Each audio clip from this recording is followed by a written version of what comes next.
Hello again, if anyone just arrived and missed the morning's panel. My name is Lina Khatib. I'm the head of the Middle East and North Africa program at Chatham House. And this is the second panel of our conference trying to demystify the Syrian conflict. And in this panel, we're going to complement the conversation that we had this morning, which was on regime-held areas, with a debate on rebel-held area dynamics. We have three speakers on the panel. Unfortunately, the first speaker cannot be with us in person today because of visa complications. And say welcome to our two panelists in the room. Basil Junaidi is the founder of the Orient Policy Center, also based in Turkey.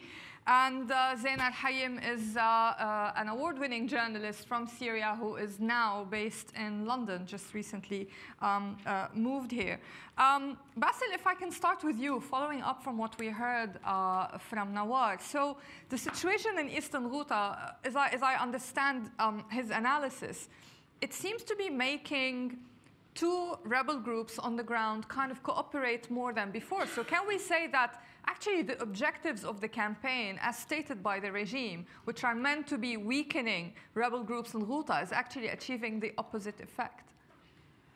I think it's early to say that. But before I answer your question, I want just to say something. That to understand what's going on there in Ghouta, we should have a general scope about what's going on in whole Syria. Now, after the Russian, I'm saying that because after the Russian intervention in Syria 2 years ago, everything has changed. Even the dynamic inside Ghouta, dynamic inside Idlib, the dynamic inside Daraa was affected so much by this intervention. That's because there is a kind of regional and international tendency to intervene directly in Syria and to divide Syria into kind of zone of influence. In the north, the Turkish zone of influence; in the east, like the American; in the south is also American with UK and with Israeli, etc. And the problem here for Ghouta, it's out of any of this zone of interest. So the rebels in Ghouta are not having any more funding as before. Some rebel group in Ghouta was funded by the American before from Jordan.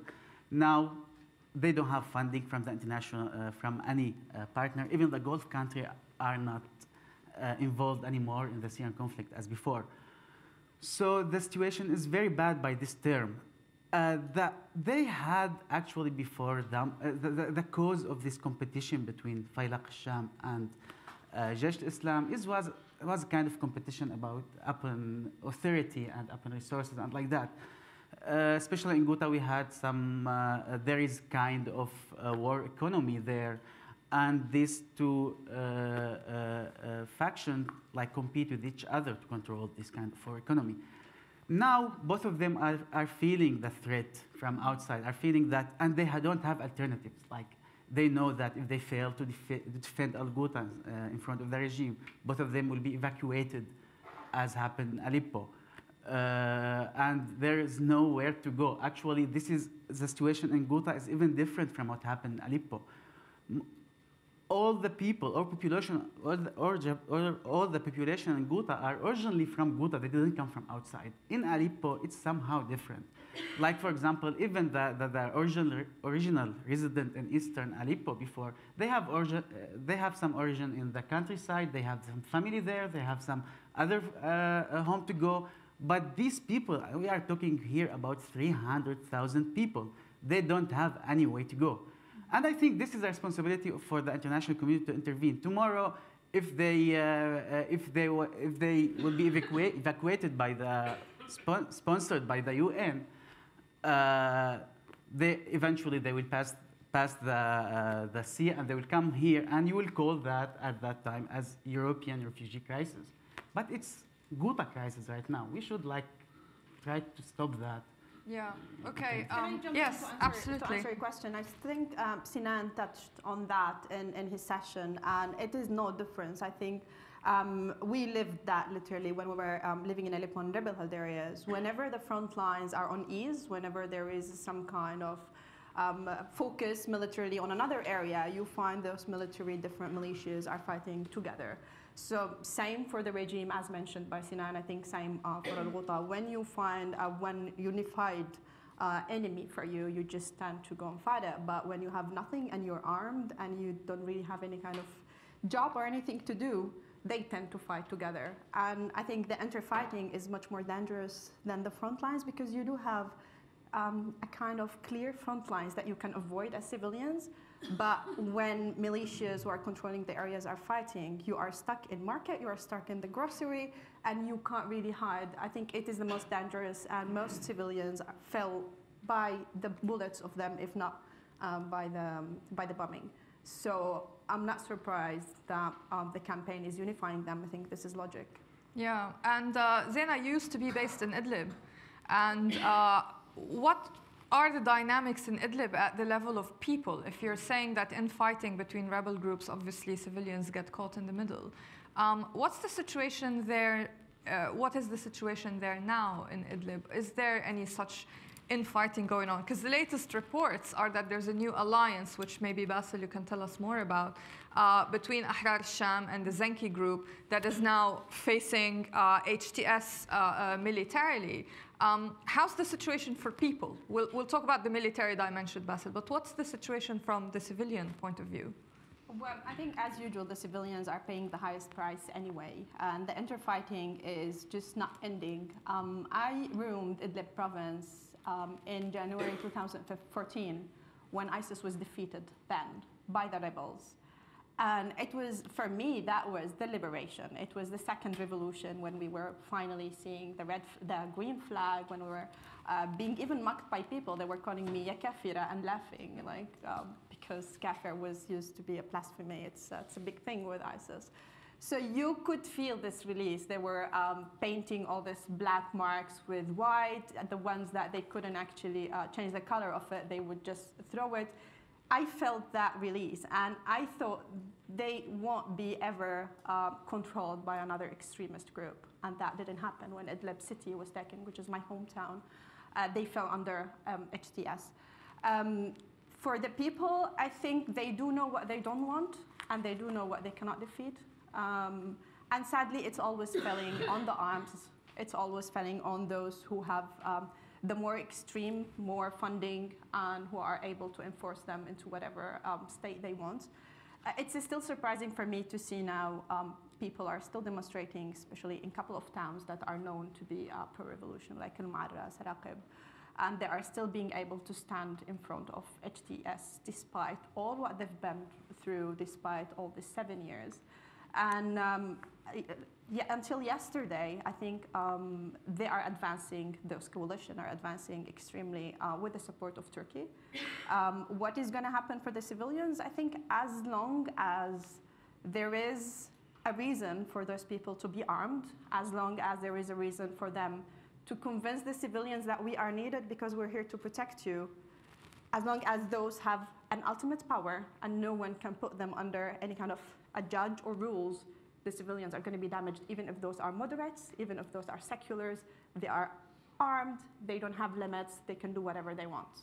Yeah, thank you. And this is very important to note, because very often the debate here is reduced to a simplistic narrative about moderates and extremists. And what you're saying is basically any armed entity in any area is bad news for civilians, regardless of the ideological leaning of this group. For sure. Of course. Yeah, well, definitely, yeah. Basil, on that note, what is actually happening right now with this new alliance that is forming in Idlib, and what chances does it have to defeat HTS, and is it going to be, again, bad and worse? Sadly, we're not talking about very, very great scenarios here at the level of some of the armed groups, but what is going on? Okay, I was following actually the news in the break and during the break, and while we are talking right now, there is a big battles taking place in the different places inside Idlib between HTS from one side and a group of other rebels from other side. And actually, this the rebel groups could push HTS out of the eastern part of Idlib. And the exciting thing, or the new thing here, that the eastern part of Idlib is now connected for the first time with the Euphrates shield areas. This connection is after the, it happened after the olive branch operation by the Turkish. So now we have this connection between the two areas. And actually the Euphrates shield areas contain the majority of what's previously was called FSA, Free Syrian Army. Most of them originally from Aleppo, most of them originally, they were from Idlib, and they got some fighting with HTS before, and they evacuated after that Idlib and went to that area. Now they are coming back actually to participate in this fighting against HTS. So even if we want to talk like militarily, I think that the rebels have high chance to make advances. But there is another point here very important. Actually, the major lesson that we can conclude from what's going on today in Idlib is the role of the civil society in defeating terrorism and HTS in this example. I can claim here that most of the advances that took place during the last week, maybe, or last days, it was by I can claim that these advances made by the society and the civil society more than the factions. Why I'm telling that? Even if we can see we can notice first that most of the fighters from HTS are withdrawing from the villages without a real fighting. They're surrendering their weapons and withdrawing to other areas, and some of them so they are withdrawing without real fighting. And even if we can see the casualties numbers, they are very low. So this can show that how they feel the mood around them. I mean, they saw how even during these battles, during this fighting that's taking place right now, there's demonstration in some areas which is under the control of the HTS that goes against HTS and demanding them to go out from their villages. And even we witnessed the same examples before during the last months. Even before this fighting took place, we found that people rushed out in some cities and they pushed HTS fighters out of their villages, even without using one gun. We found that in Ma'arat Nu'man, we found that in Saraqib, and we saw that in Atarib.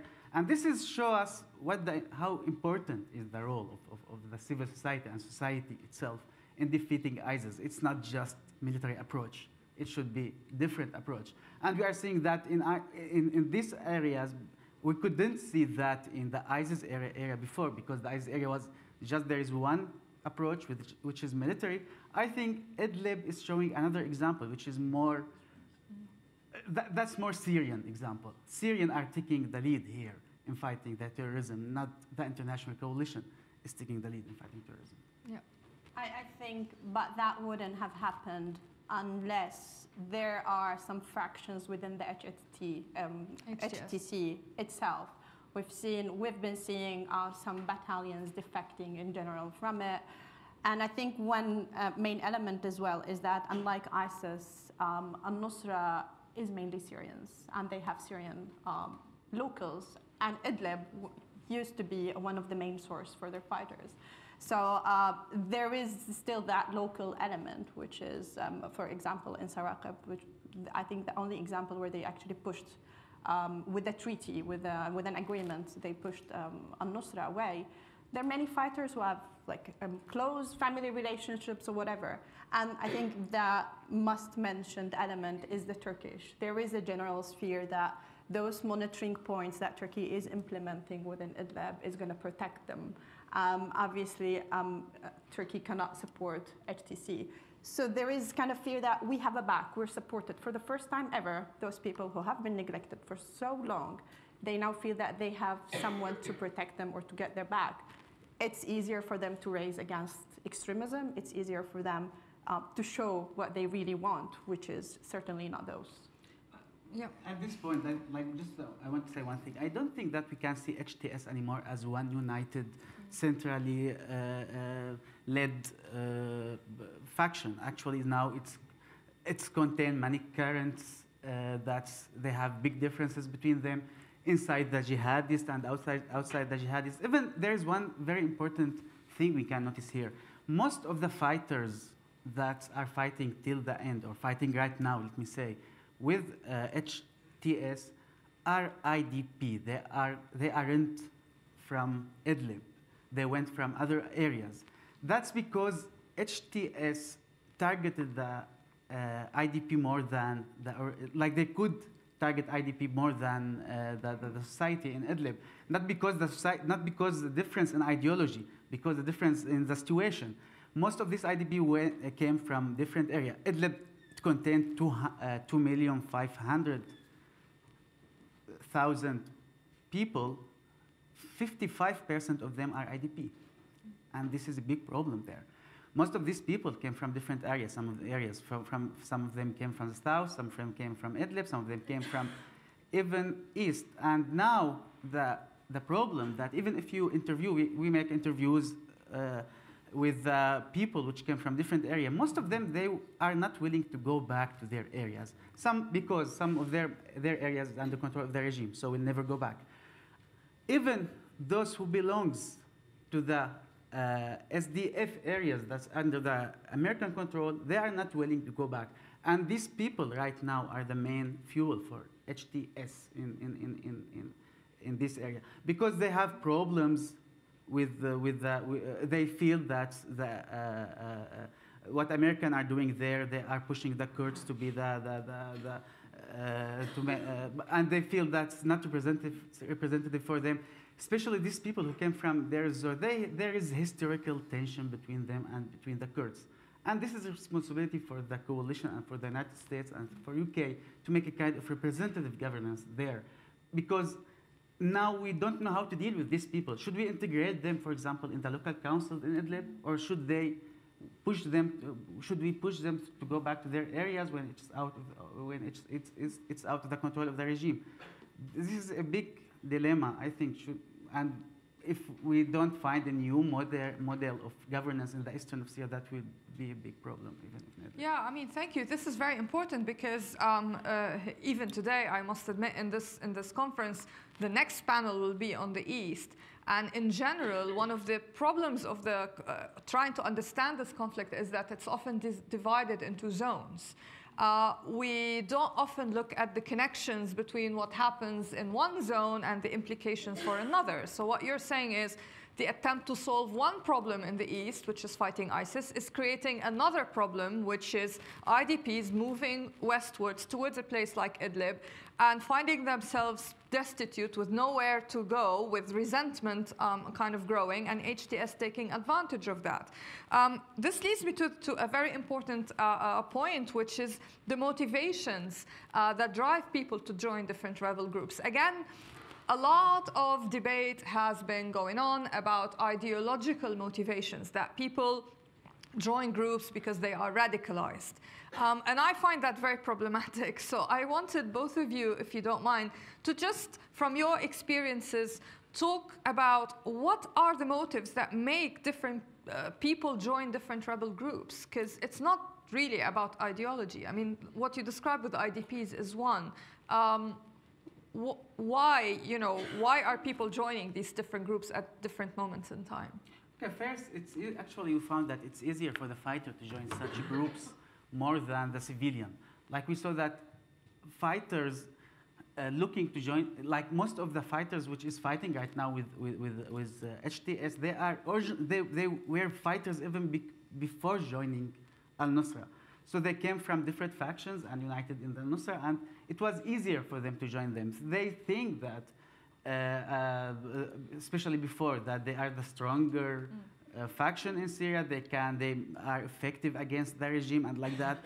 And this is not totally ideological. Like you find them, most of them, even some of them, for example, it's not allowed inside al-Nusra to smoke, but some of them smokes in secret. You can find them, for example, when I was in Idlib, for example, like 1.5 years ago, and I saw how They even in secret, they can smoke and give you a cigarette and give a cigarette like that. So they are not ideological people, but they think that joining al-Nusra will make a difference.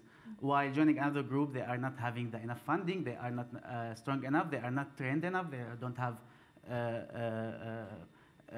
any like equipment like al-Nusra have, and this is making them, pushing them to join al-Nusra more easily.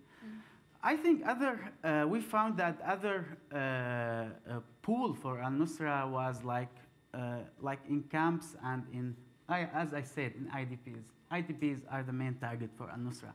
And this is really weird that now today we found that if we follow up the statement the last week, many factions defected from al-Nusra, all of them, or most of them from Idlib itself.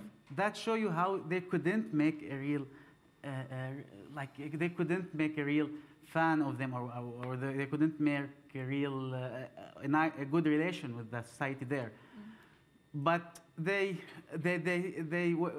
look for the poor people. They give some time, even they facilitate some work. I mean,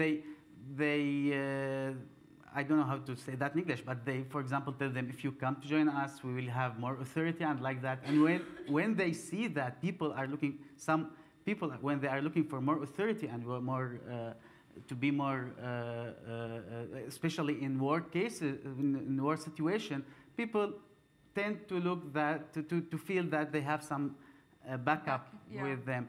So they are the only one, actually, the only faction during the last 5 years, the only factions that can give you guarantee that they can defend you from others. Other factions, they were always afraid of Jabhat al-Nusra. Now things changed so much, and changed, I think, after the fall of Aleppo.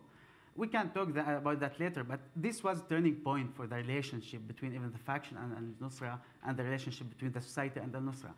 But things changed so much, and I think now, so I'm very positive. I'm very I feel that we will have more advances from the rebel group in the next days, and I hope that we will find that even the Idlib city battle will start within some days, as we heard.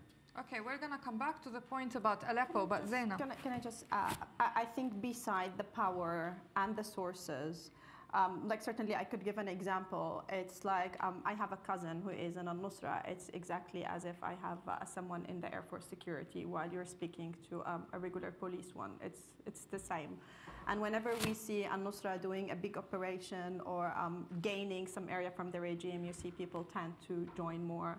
But in the latest, I think, in the last year, we haven't heard about any kind of victory that they accompanied.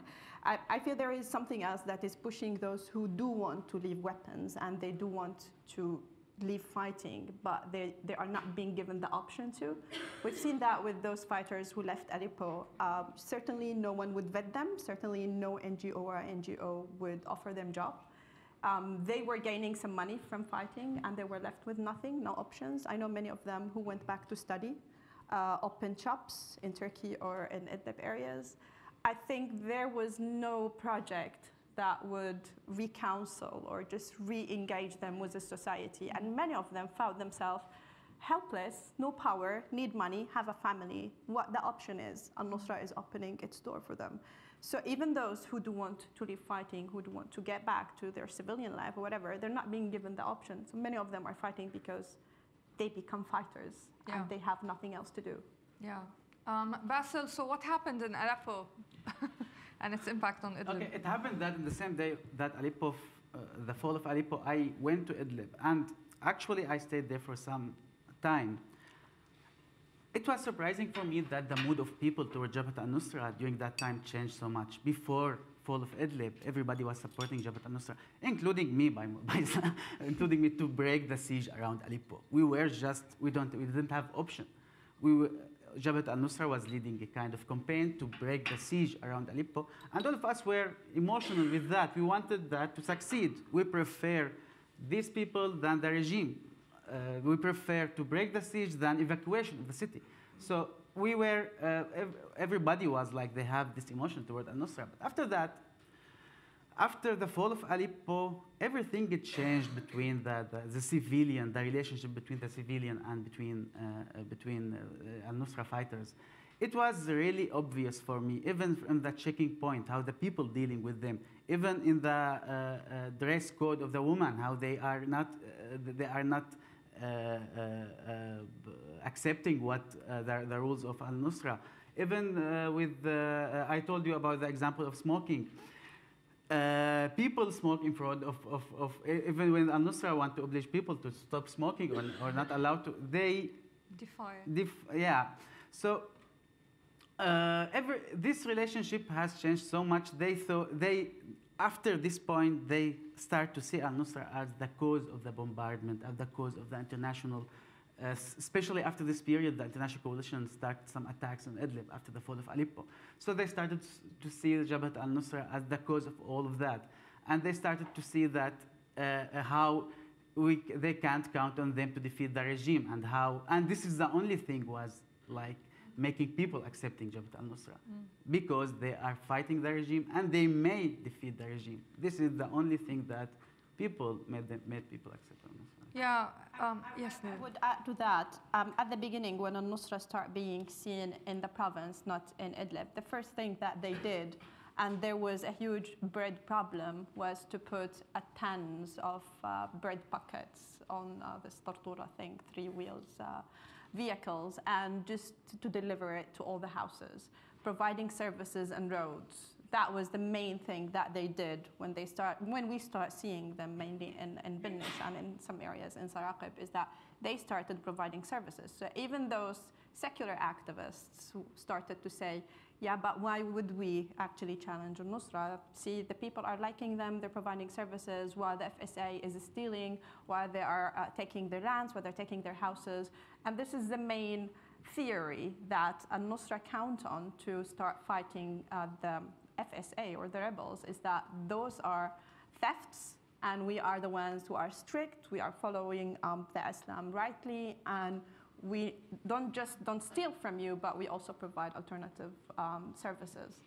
Yeah, so we are seeing here, again, from what you're saying, how people seem to be sympathetic to this group, but only for very, very pragmatic reasons due to lack of other options. It's a very important point to emphasize because, again, there is this misconception that everybody rallies around Nusra because there's something inherently attractive about it, but it's actually more about it taking advantage of opportunities.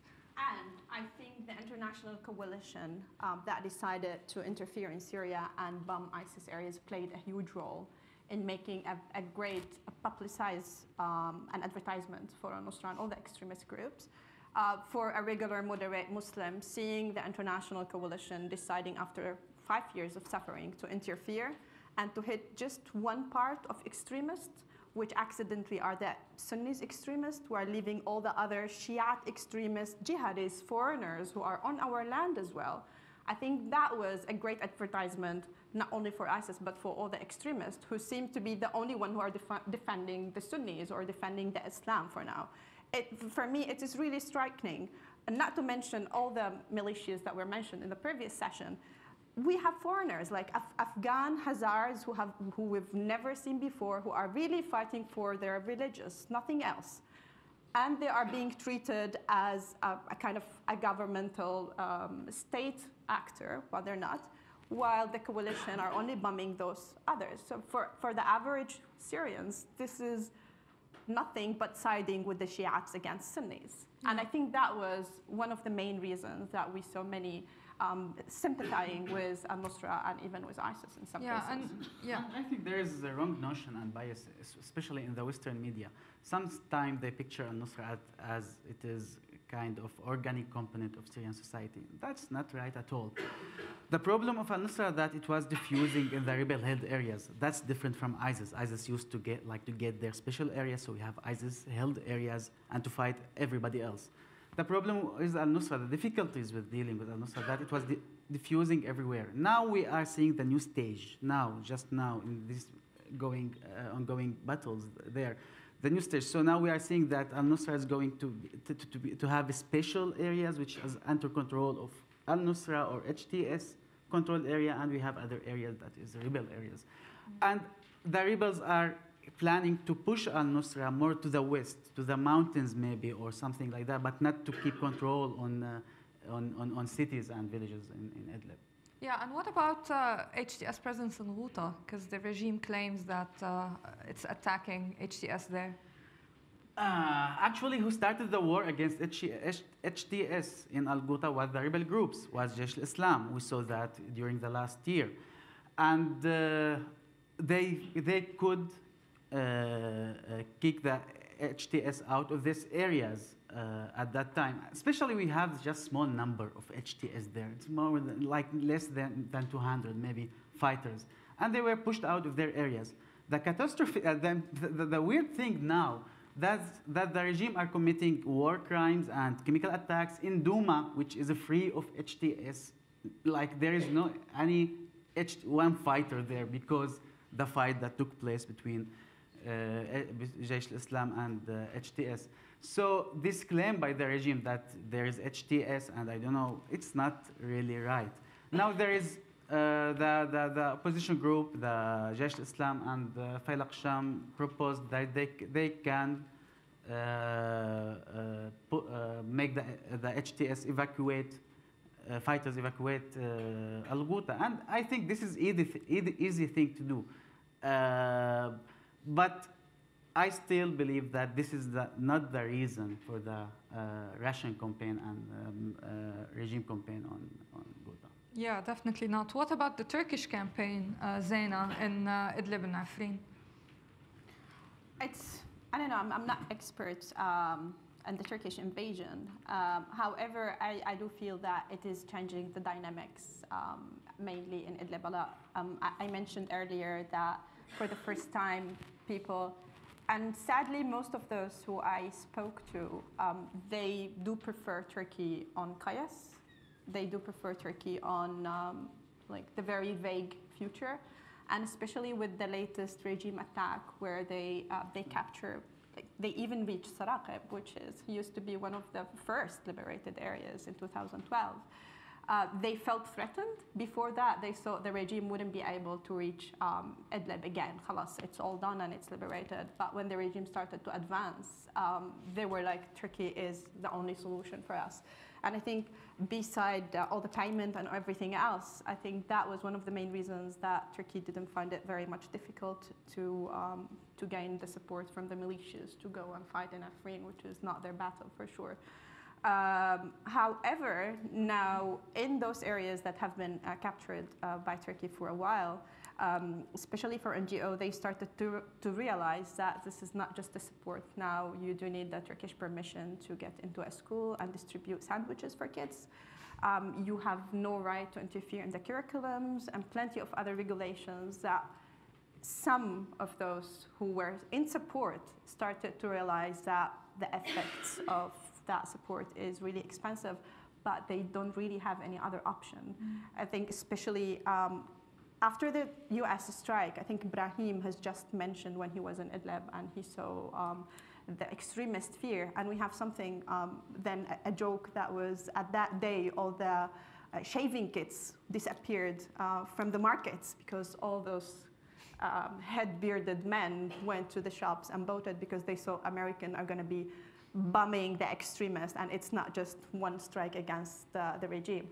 So I felt that at that point, they felt there might be something happening with the US strikes, but after that, they realized that there is nothing that's going to happen, not with the US, not with the international coalition, and they only had the Turks who are willing to interfere.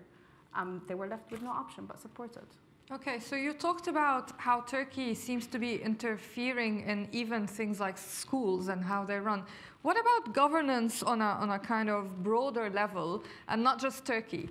In general, in rebel-held areas, we have very different governance structures: interim government, salvation governments, local councils.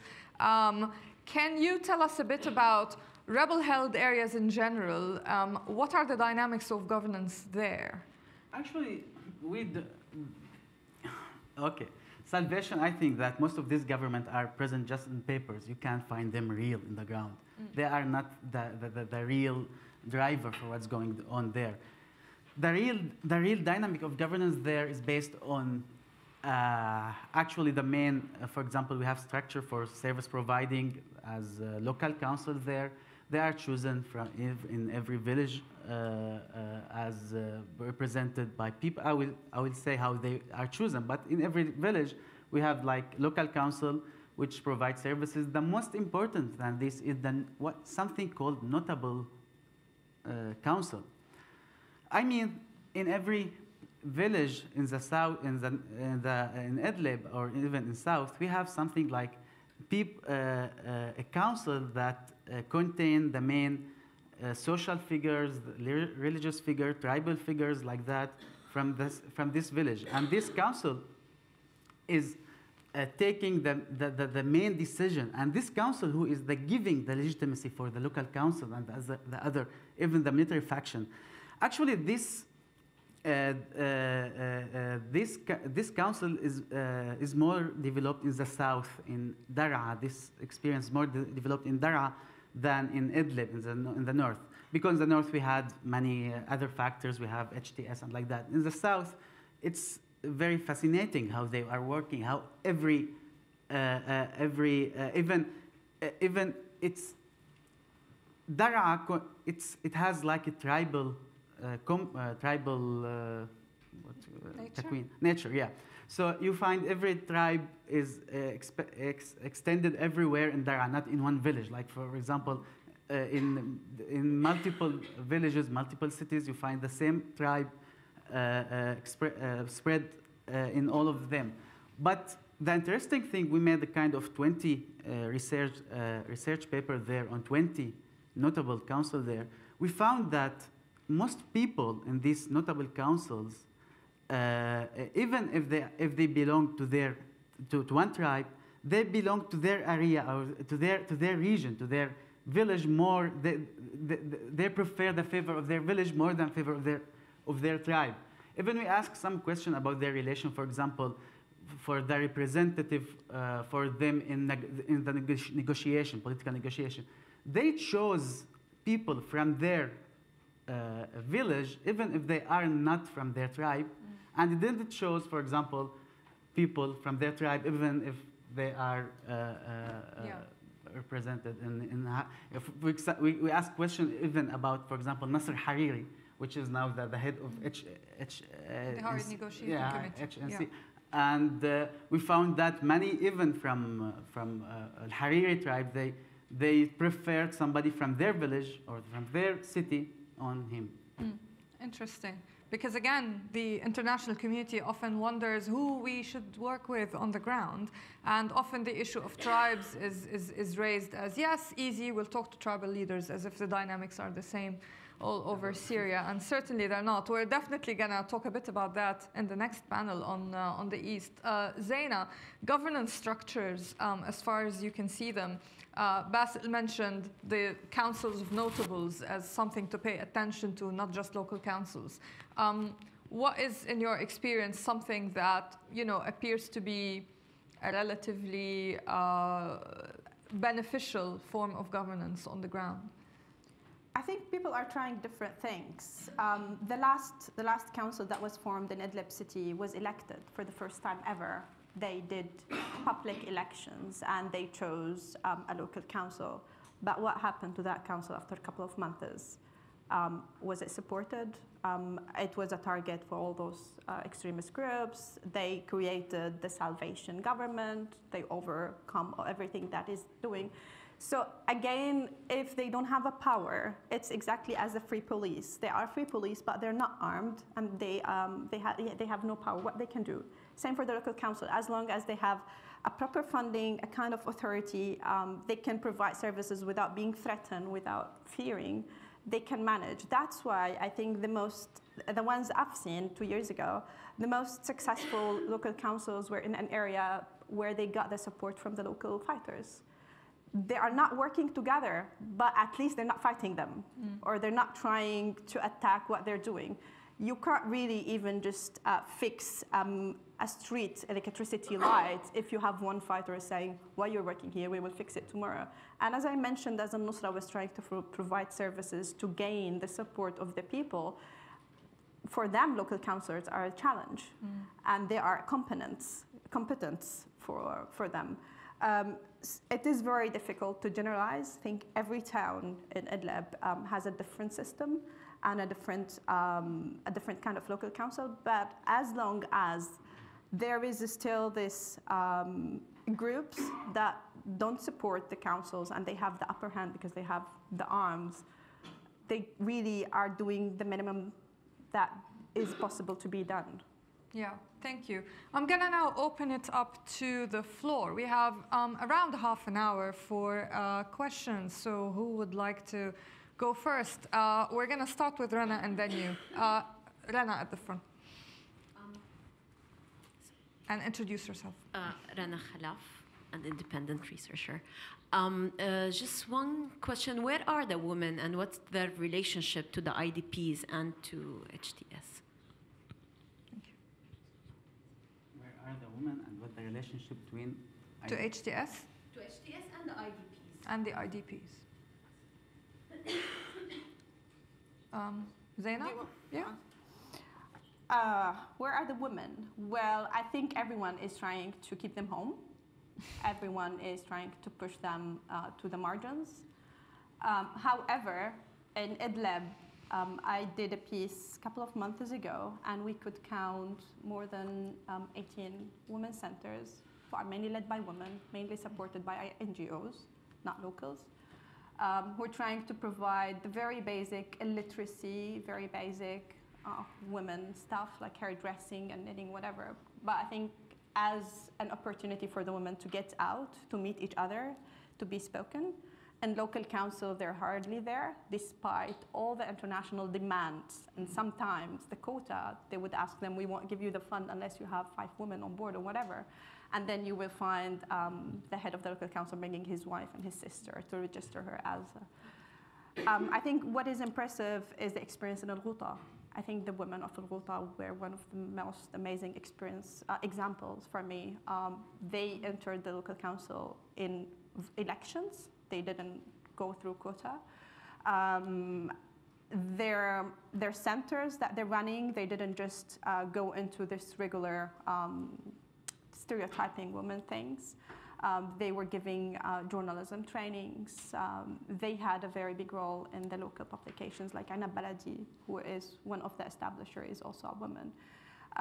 However, I think inside Syria, in neighboring countries, in IDPs, it's a disaster. In the camps, I think they are very much attacked, and they have much more extra difficulties than their male fellows on all levels. And even within the NGOs and the Syrian civil society, sadly, they're not getting that much support. The stereotyping is still there. You're not supposed to be doing that. If you're a woman, go and work in the women issue, family issue, kids issue. You're not adequate enough to be on negotiations table. And if you participate in a negotiation table, you are being named as the most thorough woman because you are a woman. Okay. I will add just one thing. Actually, we made a small comparison in some villages between the participation of the women in the labor market before the revolution and after the revolution. We found one interesting thing, that the participation of the women on Idlib, on some villages on Idlib, is now more than before in the labor labor market.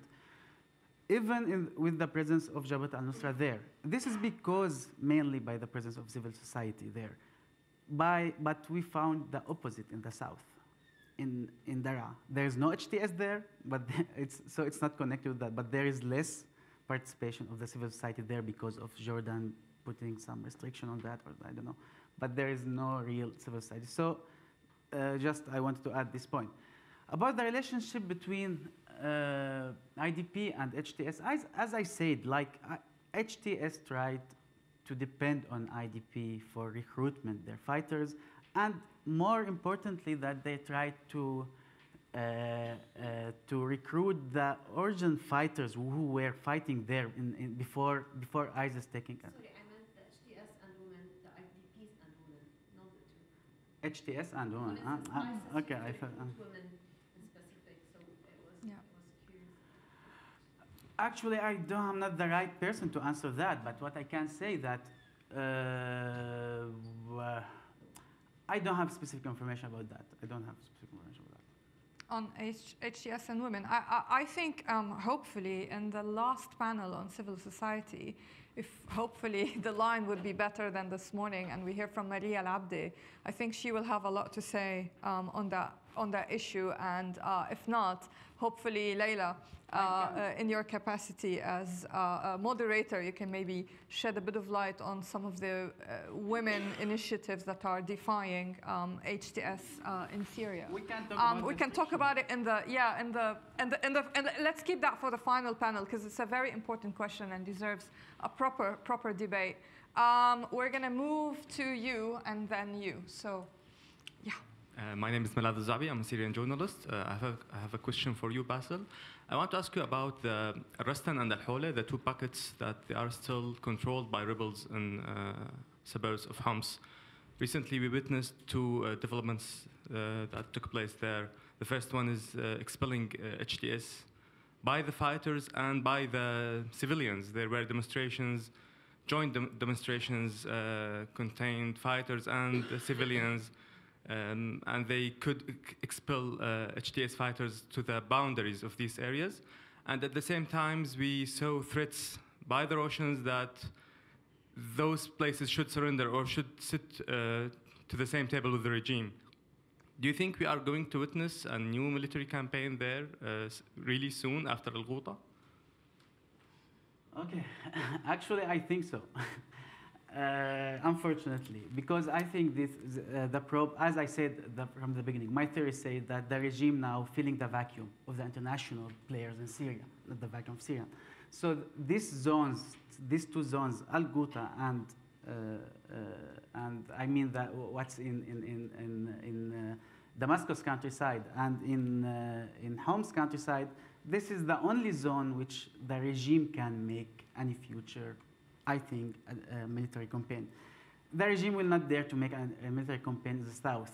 There's Israeli there, there's American there, there's UK there, and we saw what happened if they tried to make any advances toward the east. How the American targeted 300 fighters of Russian fighters there in one day. And I think now after the intervention of the Turkey in the Idlib. So we can't imagine that the regime will dare to make a future campaign there. The only weak points still right now is Al-Ghouta and this area. But what happened in Al-Ghouta will determine what will happen there. If I'm talking here politics, but I think that Al-Ghouta will not be easy for the regime. It will not be like Aleppo, as we saw in Aleppo, this dramatic collapse. In Ghouta is very different, and I don't think the regime will gain what he wants. But if he could finish Al-Ghouta, the next will be Homs, I think. Well, okay, sorry, we have a question there. Hi, Abigail Watson, the Remote Warfare Programme. I just wondered, what does the conflict in Afrin mean for the future of and the withdrawal of international support for the Kurdish groups? What does that mean for the Kurds' ability to hold sway in the future negotiations and have a place at the table? Who wants to take that? Okay. Actually, the presence of PYD was in the main presence of PYD in the eastern of Syria, not in Afrin. In the eastern of Syria, they are under the lead of the American there. They make their governance structure there, and etc. But in Afrin, these are the Kurds. I call them the Russian Kurds. They were supported by the Russian. They made some advances even against the opposition there by the Russian.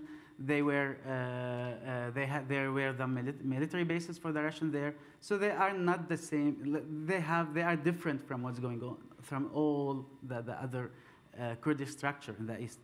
So if what happening in Afrin is making a big social division, Arabic-Kurdish division, and this is the main problem here. It's not Syrian war at the end. Like this war, okay, it was not chosen by Syrian. It was not chosen by the opposition. It's chosen by the Turkey, and there is some it's reasonable for the opposition to participate in this war somehow, because there is Arabic villages which was most of the fighters today in Afrin, they belong to these villages which are taken by PYD and they can't go back to their homes, so they want to liberate these villages and like that. But at the end of the day, it's not Syrian-led war. So this division, Arabic-Kurdish division, is very dangerous, and I think should be contained somehow in the future. And for the negotiation thing, I think at the end of the day, we can't find any national solution in Syria without participation of the de facto leaders there. So PYD should be, if there is any national agreement, and I don't think there is any national agreement in the near future, but if there is any real negotiation, surely PYD and any de facto leaders, unfortunately, this is how politics work, they should be part of the negotiation to have a real solution in Syria. Okay, thank you. Layla, you're next, and then Sina. Layla Al-Audat from WILF. My question is to Zaina. We saw that the uprising didn't only challenge the authority of the Assad regime, it also challenged hierarchies of power, where rich people have more power than working classes, where people from the city and outside, and men and women as well.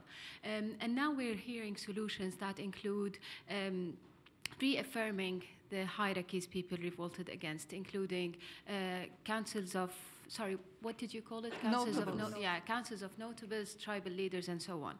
Is there ways from your observations to challenge that, to make sure we don't end up to go to the strongest man from the biggest family, the richest group, to solve the problem that they started in the first place? Thanks.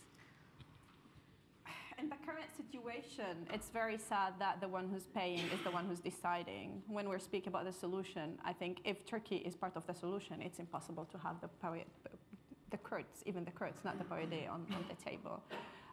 So if those men, mainly armed, mainly powerful, mainly related to a superpower, they are the ones who are taking the decisions. I don't expect a poor activist woman who's living in the south or in Hasaki would be able to have a voice in that. There are many initiatives, many groups who are trying to challenge that. I think I'm going to give an example about Duma Local Council as well, who is controlled by Jaish al-Islam. And despite that, one of the organizations is Women Now, who were pushing the women.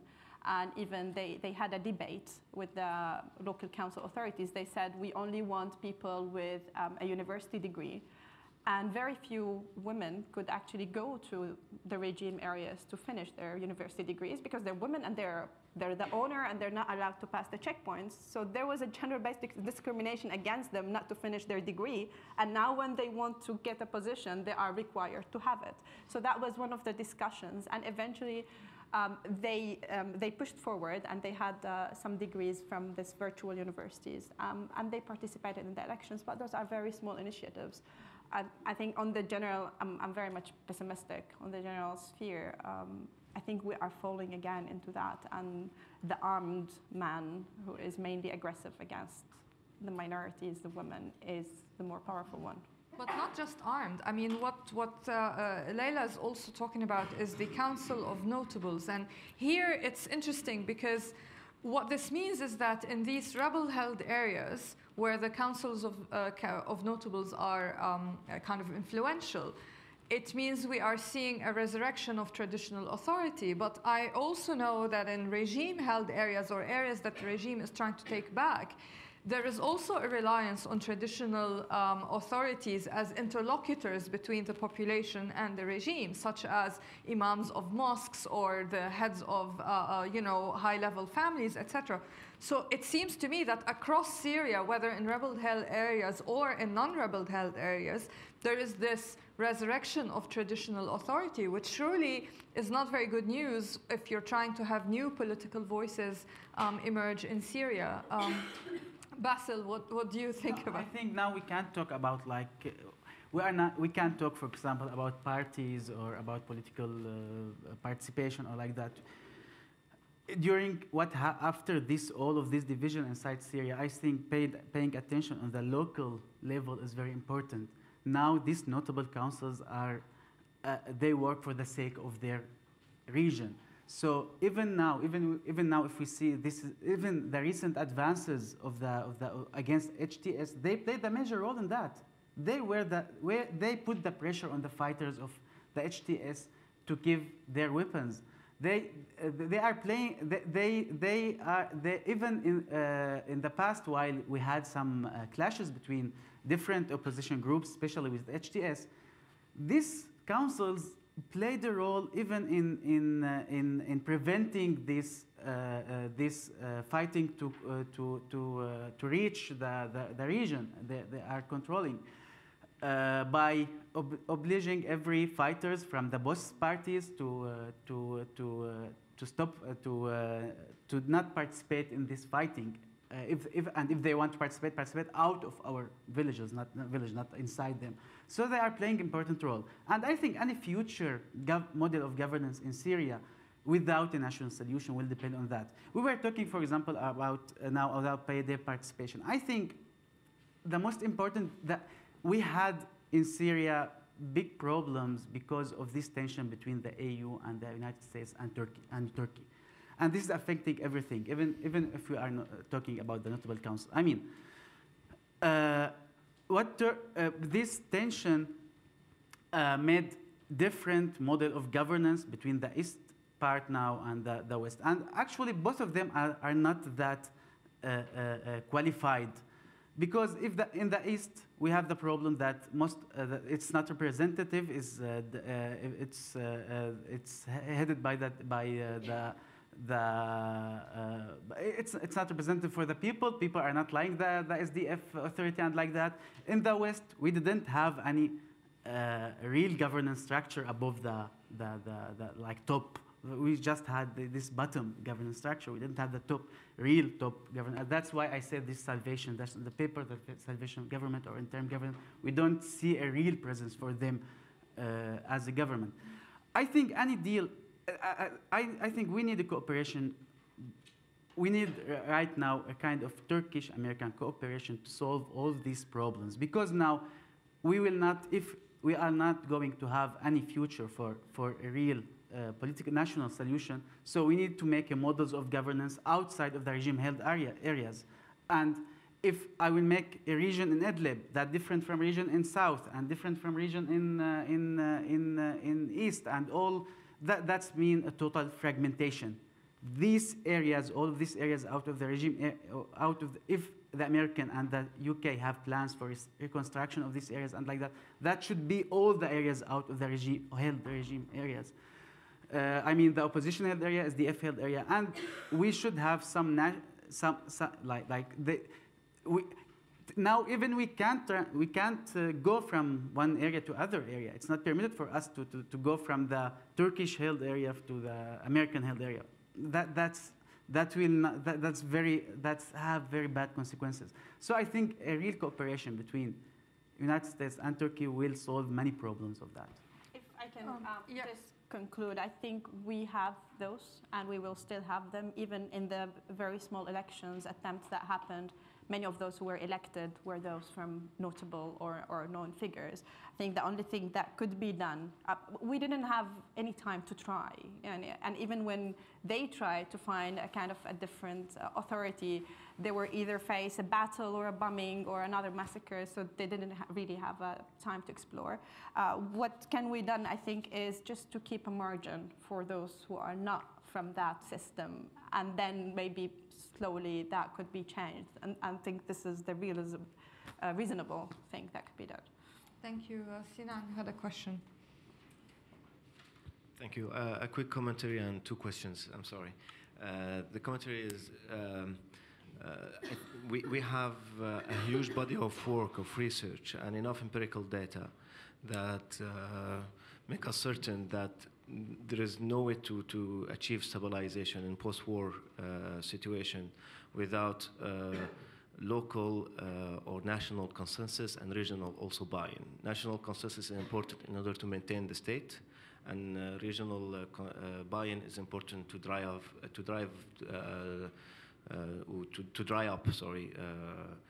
insurgency and money flows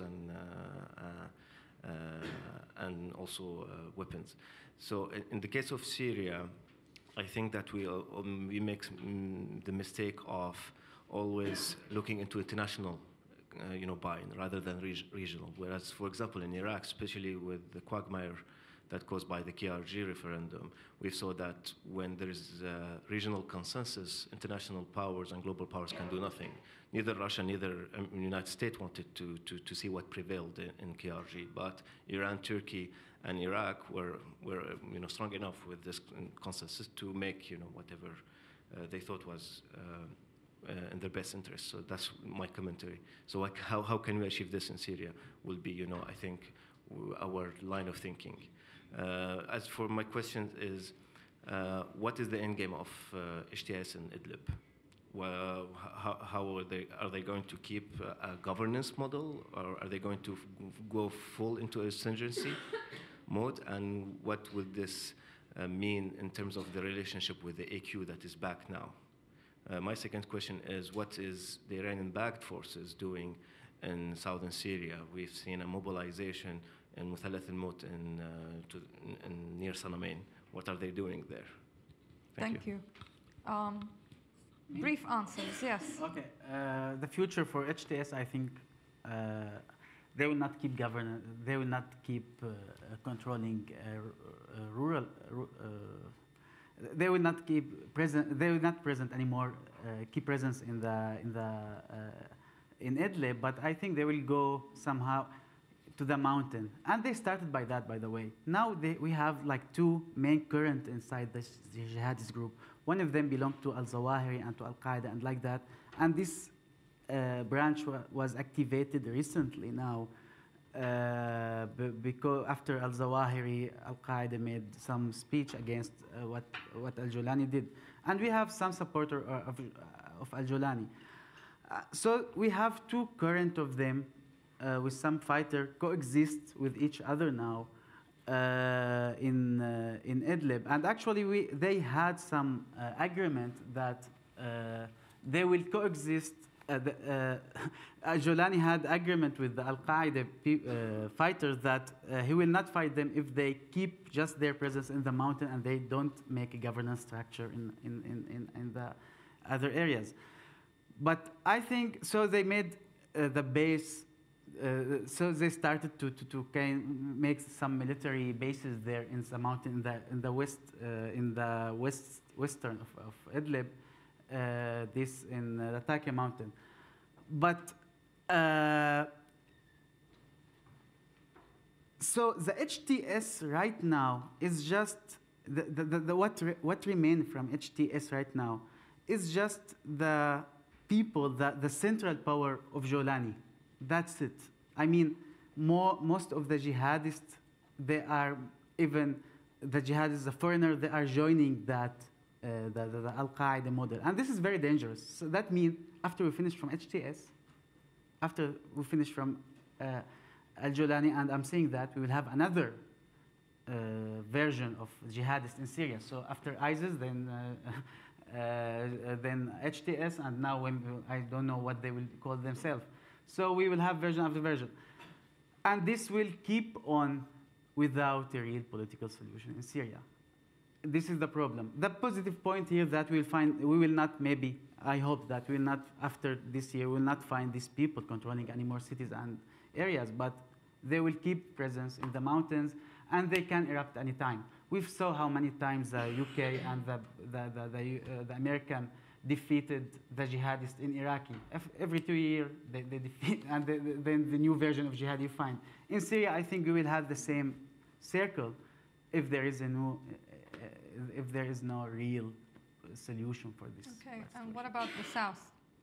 Your second question. Yeah, we are seeing this movement, and this is especially after the escalation between Israel and Iran. I believe that this is kind of real red line for Israel.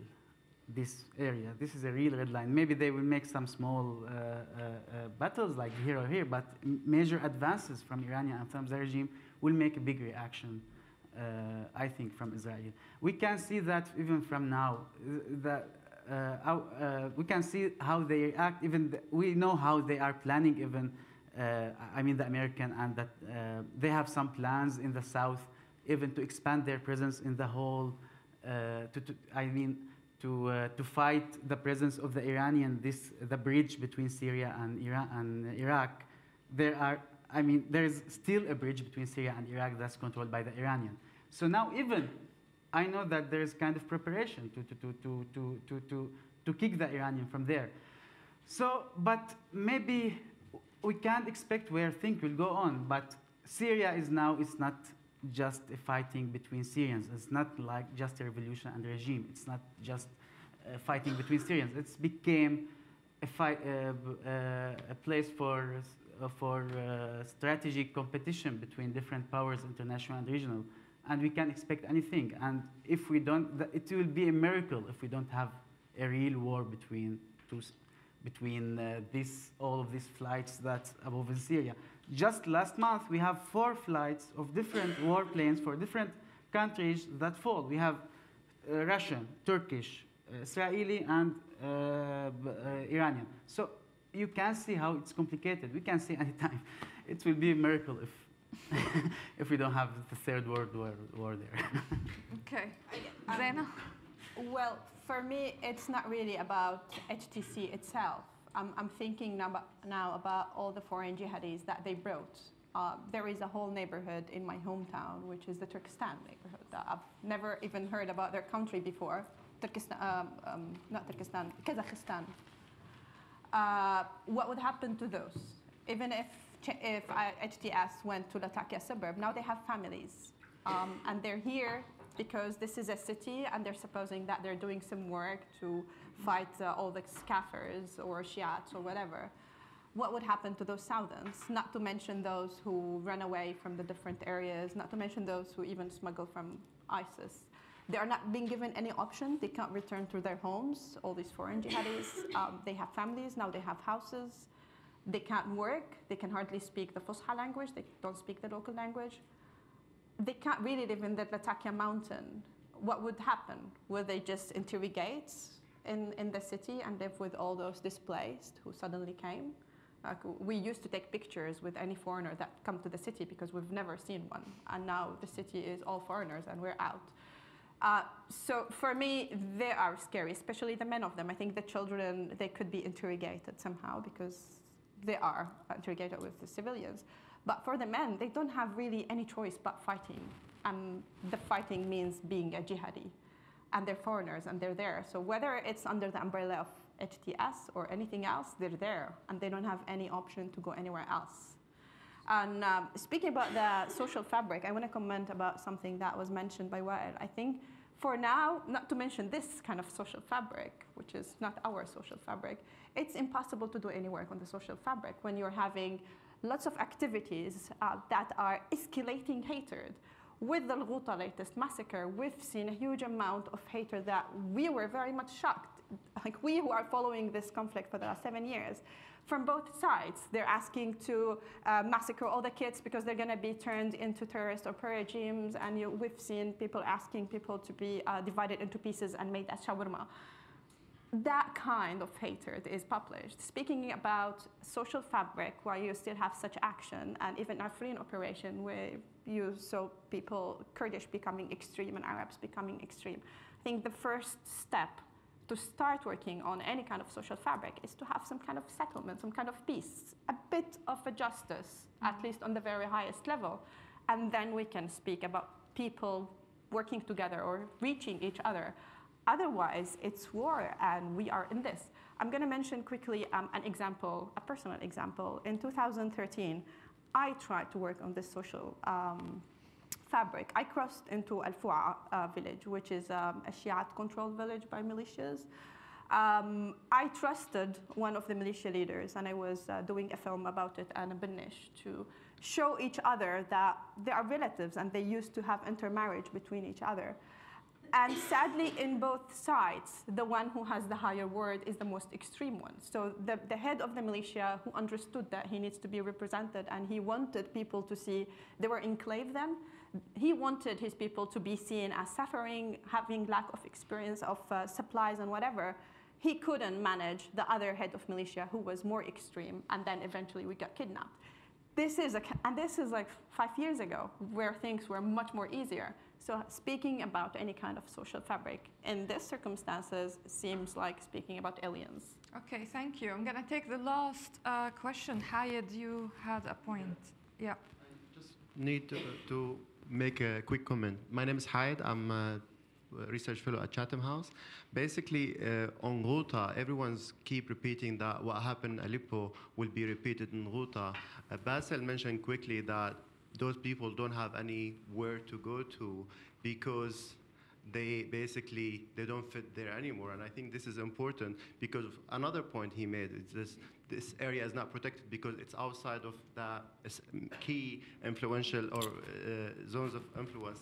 And this is why I think when we talk about Ghouta, we have to remember that those people will not be accepted not only by locals, but by the basically foreign actors who are controlling those areas, because they will just create troubles, and those actors have enough troubles in those areas, and this is why they don't want to add. And the scale of people there, we're talking about around 400,000 people. In Aleppo, Eastern Aleppo was around 200,000 people. The second issue is, I think, what's driving people to join Hayat Tahrir al-Sham or others. I think it's important to, if we look even at Ghouta right now, you look that Jaish al-Islam and others said that we are willing to basically evacuate those people elsewhere, but the regime didn't allow that, and the regime will continue attacking those people. So locals there will only have one choice: to cooperate with those fighters in order to defend themselves. And that's the same that is happening in Idlib.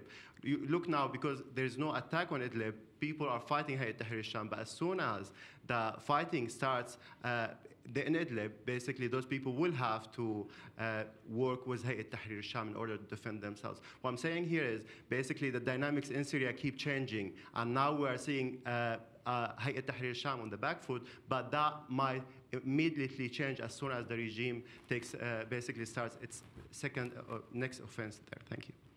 Okay, thank you so much, Hayed. And I think on that note, we can conclude this session. Just to mention to everyone, Hayed is the other very key researcher in the Syria from Within project here at Chatham House. And he'll be speaking on the next panel. But before that, we have a 1-hour break for lunch. Thank you so much for remaining here, and thank you to our speakers. Thank you.